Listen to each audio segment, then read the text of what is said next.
Turning now to our top story, protesters clashed outside the Lynx game this afternoon after Indiana Fever player Sophie Cunningham's comments regarding biological men playing in women's sports. And this comes after multiple protests in other cities hosting Fever games.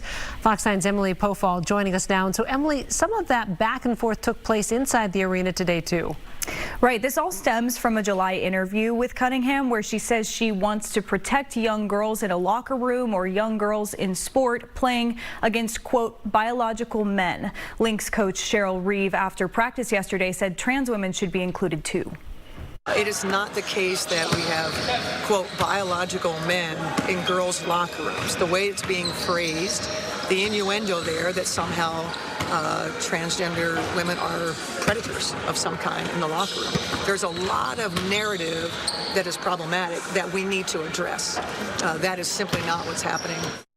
She went on to call attention to other issues impacting women's sports. Whether it's, cisgender men that have held us down for years in spaces like being able to have access to facilities and uniforms and locker rooms, all the things that these young girls that are sitting at games with anti-trans signs, do they understand actually what their real problems are?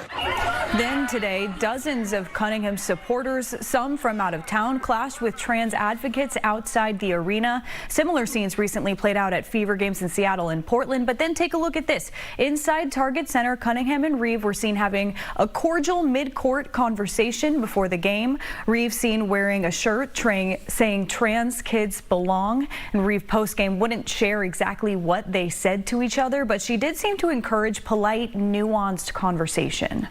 I think it's great. I think both of us understand that we have platforms, and we both talked about wanting to, more than anything, educate. And there are some things that we have in common, and maybe some things you differ on, just like any issues.